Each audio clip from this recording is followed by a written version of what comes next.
Perkampungan air di Kampung Melayu Bumi Putra di Kampung Sim-Sim Sandakan ini boleh dijadikan sebagai contoh dan model bagaimana perkampungan air yang dijadikan sebagai penempatan perlu menjadi contoh. Anda boleh lihat laluan masuk sepanjang kampung ini diberikan satu konkrit dengan begitu baik sekali, dan juga anda boleh lihat railing ini disediakan dan kemudahan air dan elektrik disediakan di setiap rumah tanpa perlu mereka mencuri ataupun menarik kabelnya dengan cara tidak sah. Dan inilah yang dimahukan oleh penduduk tempatan di seluruh Sabah, dan perkampungan di Kampung Sim-Sim ini boleh menunjukkan bahawa ia dapat dibangunkan, tidak ada yang mustahil jika ada political will dan juga kerjasama antara penduduk setempat di kampung air ini dengan pihak berkuasa tempatan, majlis daerah, pejabat tanah dan seumpamanya. Begitulah kehendaknya, semuanya boleh dilaksanakan. Yang penting semua perlu bekerjasama, aspek kebersihan perlu dijaga, aspek kebajikan perlu diselaraskan, aspek keselamatan seperti jika ada sebarang kebakaran dan seumpamanya perlu ada langkah-langkah pencegahan dan sebagainya.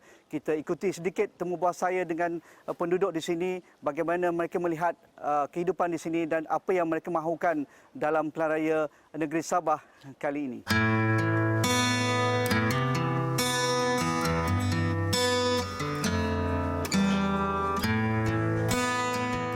Dan inilah hakikat realiti selepas masyarakat hidup dalam normal baru, iaitu dalam era pandemik COVID-19 ini. Ada ramai yang begitu terkesan. Antaranya peniaga kecil-kecilan cenderamata di Kampung Sim-Sim di Sandakan ini. Cik Asbab, apa yang dijual di kedai ini?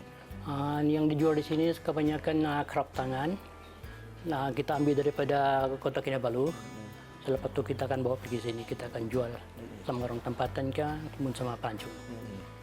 Berapa lama sudah berniaga barangan ataupun cenderamata dan juga kraft tangan ini?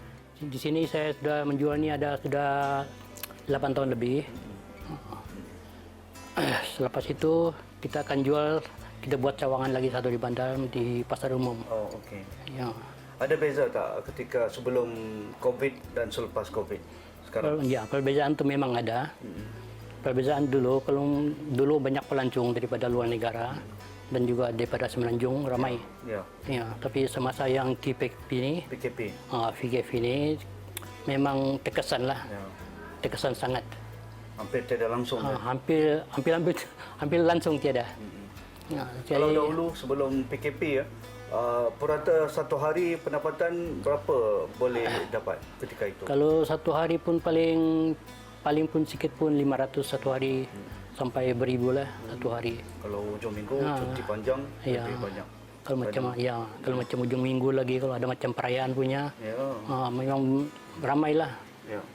Pendapatan pun memang kira lumayan. Sekarang selepas PKP, adakah Cik Asbab mampu bertahan ataupun bagaimana? Saya ingat masih mampu bertahan lagi sebab saya ada cawangan di bandar lagi. Di cawangan di bandar, di pasar masih ada jualan? Masih ada jualan lagi, cuma jualan tu macam slow sikit. Kurang lah. Ya, kurang. Ya, tapi boleh lah untuk menampung. Ada mendapat sebarang bantuan dari pihak kerajaan? Ada. Sebagai contoh apa ya? Daripada itu bantuan prihatin punya, prihatin sama daripada kerajaan negeri ada buat sumbangan juga. Ya. Sekarang bagaimana? Sekarang ni alhamdulillah. Ya. Selain daripada mendapat bantuan dan juga cawangan yang masih ada di Pekan, ada cadangan untuk buat perniagaan lain kerana untuk menampung pendapatan yang terjejas itu, Cik Asbab? Saya ingat pada masa sekarang ni saya belum ada perancangan macam tu lagi. Sebab sekarang ni memang susah untuk Betul. Berniaga kan? Ya. Ya. Jadi apa yang menariknya di kedai Cik Asbab ni kalau kita tengok macam-macam cenderamati dan juga kraft tangan yang sering kali mendapat perhatian pelancong sebelum PKP hari itu, yang paling laris ni apa sebagai contoh? Paling laris kita jual sini macam mutiara lah. Mutiara. Sebab kalau yang macam kraft ni, dong macam kraft tangan begini kan, dong sudah kena ban, dah boleh bawa keluar. Ya, cuma orang tempatannya lah macam menanjung, dong bawa.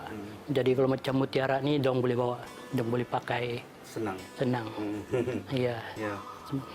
Itulah macam yang mutiara ni memang laku lah mana-mana tempat. Ya. Di bandar sekarang adakah hanya kraftangan tempatan ataupun kraftangan dari luar Sabah pun ada dijual? Tiada, cuma daripada KK kita ambil. Ya. Daripada KK semua juga kita ambil. Supplier, mutiara, kerap tangan, daripada KK juga. Ya. PKP juga menyebabkan ada kraftangan yang luput tarikh, yang jadi rosak kan? Ada begitu? Kalau macam yang kerap tangan ni belum ada lagi. Cuma yang ada lah, macam yang mutiara ni. Macam yang gelang-gelang begini lah. Kerongsang Ya. brush. Nah, ini sudah tidak lama lah. Ya. Dia macam luntur. Ya. Tapi tidak boleh dipolish. Tidak boleh lagi. Ya, kalau dia macam sudah luntur begini tidak boleh polis. Ya. Jadi untuk Pilihan Raya Negeri kali ini kan, Cik Asbab rasa bagi wakil rakyat ataupun kerajaan yang akan mentadbir Sabah, apa yang perlu mereka beri perhatian kepada para usahawan seperti Cik Asbab ini, ataupun bantuan yang bagaimana dimahukan lagi oleh peniaga kecil supaya mereka boleh hidup semula kan, kerana COVID ini lama sampai hujung tahun ini, bulan 12, itu pun tidak tahu bila lagi. Apa lagi yang dimahukan? Memberikan macam dana macam sumbangan begitu untuk ya untuk kasih modal kerja. Modal untuk modal tambahan. Kerana kita perlukan modal kan. Ya, modal tambahan lagi. Ya. Kalau dahulu ada pekerja di sini. Pekerja tiada. Tiada. Tiada. Dulu ada sebelum PKP. Sebelum PKP ada. Tidak dapat digajikan lagi. Tidak dapat lagi, tidak mampu. Ya, betul. Selain daripada dana, apa lagi kalau diberi peluang untuk menambah cawangan ke apa ke? Tidak lagi. Ya, tidak ada perancangan lah. Tidak lagi perancangan. Ini memang minat Cik Asbab Iya, betul. Okey. Ya. Terima kasih Cik Asbab Ahmad yang memiliki kedai kraftangan di Kampung Melayu Bumi Putra di Sim ini. Ramai lagi yang terkesan dan pastinya perniagaan kecil-kecilan ini memerlukan terus bantuan modal, bantuan permit dan sebagainya supaya mereka boleh bangkit semula dengan segera dan dapat berniaga kerana mereka tiada punca pendapatan yang lain. Bayangkan kalau mereka tidak mendapat perolehan ataupun jualan yang dimahukan, bagaimana mereka mahu menampung perbelanjaan keluarga saban hari, saban minggu ataupun saban bulan. Kita jumpa lagi.